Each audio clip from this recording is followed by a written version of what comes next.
अस्सलामुअलैकुम and welcome to ease learning. आज हम Oxford world watch history book 2 का यूनिट नंबर 6 करेंगे। Islam spread to the subcontinent and the rise of Delhi Saltanat. तो चलें इसकी ट्रांसलेशन को कंटिन्यू करते हैं। हमारा पहला टॉपिक है when and how did Islam spread to the सब कॉन्टिनेंट।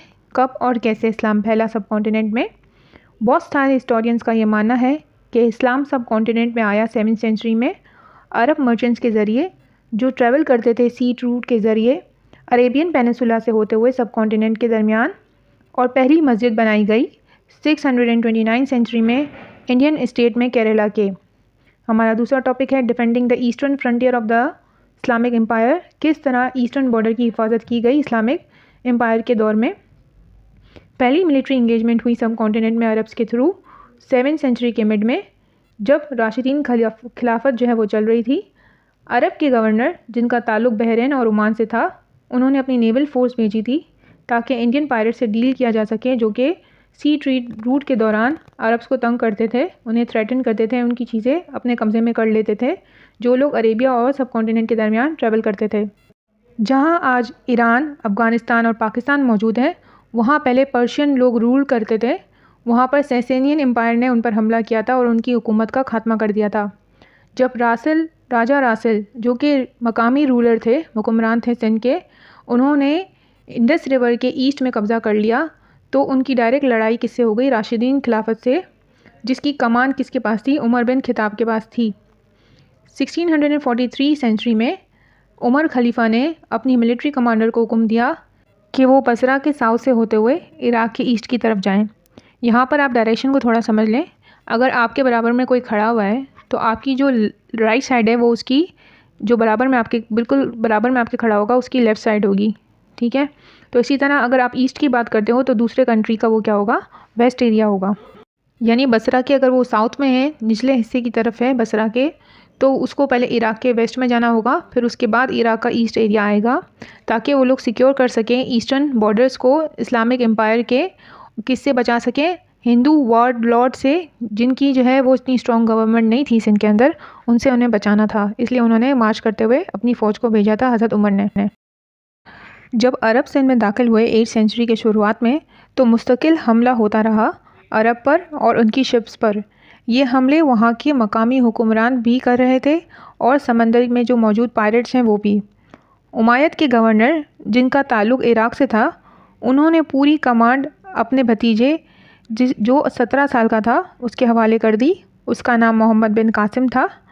ये लोगों के लिए बहुत हैरानी की बात थी कि एक इतने यंग लड़के पर भरोसा किया जाए, लेकिन मोहम्मद बिन कासिम ने अपनी जवानी का ज़्यादातर हिस्सा गवर्नमेंट को चलाने और उनके अंकल के साथ जंग लड़ते हुए गुजारा था, इसलिए वो एक्सपीरियंस था। मोहम्मद बिन कासिम अपनी वेल इक्विपमेंट आर्मी को लेके गया था, जिसमें 6000 कैवलरी, 6000 कैमल राइडर्स, रीइंफोर्समेंट और सीज इंजन शामिल थे, जिसमें कैटापल्ट जो है वो लेकर वो सिंध में दाखिल हुआ था। यानी बहुत सारे इक्विपमेंट्स लेके गया था जो वार में चाहिए होते हैं। जैसे जैसे वो जंग जीता गया, उसकी फोर्सेस का साइज़ बढ़ता गया, क्योंकि जो लोग उसके बारे में सुन रहे थे, उसकी सक्सेस के बारे में जान रहे थे, वो उसके साथ जुड़ जाते थे, वहीं वो अपनी फ़ोर्स भी उनके साथ मिला रहे थे। पहला इलाका जिस पर मोहम्मद बिन कासिम ने हमला किया वो दाइबल था। दाइबल जहाँ आज कराची मौजूद है, इसकी भी इंटरेस्टिंग हिस्ट्री है। इसकी अहमियत इसलिए भी है क्योंकि यहाँ पोर्ट है। पोर्ट ऐसी जगह को कहते हैं जिस पर कुदरती तौर पर शिप्स रुक जाती हैं, वहाँ पे फोर्स लगा के उन्हें रुकना नहीं पड़ता। ये पोर्ट ऐसा था जो कनेक्ट कर रहा था सेंट्रल एशिया को वेस्टर्न इंडिया की कोस्ट से और अरेबिया से। तिजारत उस वक्त भी बहुत अच्छी चल रही थी वहाँ पर, और आज भी अच्छी चलती है, ठीक है। जैसा पहले था वैसा ही आज ही वहाँ का ट्रेड सिस्टम वहाँ पर मौजूद है, यानी बहुत ज़्यादा ट्रेड वहाँ इसके थ्रू होती है। यहाँ के सेलर्स को बहुत रिस्पेक्ट मिलती थी पूरी ईस्टर्न दुनिया से, इनकी स्किल्स और बहादुरी की वजह से। 712 सेंचुरी में मोहम्मद बिन कासिम का सामना हुआ हिंदू रूलर राजा ताहिर से रोहरी के मकाम पर। इन दोनों की फ़ौज तादाद में बराबर थी, लेकिन जंग बहुत छोटी थी, बहुत थोड़े वक्त तक रही, जिसमें मुसलमानों को फतह मिल गई। राजा ताहिर मशहूर नहीं था और बहुत से बुद्धिस्ट लोग, यानी सब्जेक्ट यहाँ पर लोगों को कहा गया है, वो लोग उसको सपोर्ट नहीं करते थे। ये मोहम्मद बिन कासिम की जंग के दौरान मारा गया था, और मोहम्मद बिन कासिम वो पहले मुसलमान रूलर थे जिन्होंने सिंध को फतह किया। मोहम्मद बिन कासिम ने लॉ एंड ऑर्डर को मेंटेन किया। उस इलाके में और बर्दाश्त का मुजाहरा किया मुख्तलिफ़ मज़ाहिब के साथ रहकर, और अपनी नई हुकूमत में सबको अपने साथ लेकर चले, यानी जो दूसरे मज़ाहिब के लोग थे उनको भी अपने साथ लिया था उन्होंने और मिलकर काम किया था। इनकी हुकूमत सिंध पर कायम हो गई थी, मगर बहुत थोड़े वक्त के लिए।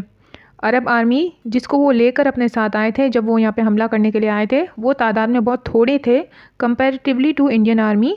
और इंडियन आर्मी जो है वहाँ पर हिफाजत कर रही थी साउदर्न बॉर्डर्स के सब कॉन्टिनेंट पर। अपने दौर में मोहम्मद बिन कासिम ने वहाँ मौजूद लोगों के साथ बहुत अच्छा सलूक किया और उन्हें इजाज़त दी थी कि वो अपने मज़हब को कंटिन्यू कर सकते हैं और फॉलो कर सकते हैं और उन्हें किसी बात के लिए रोका नहीं जाएगा। होप आपको अच्छे से समझ आया होगा। ओके, अल्लाह हाफ़िज़।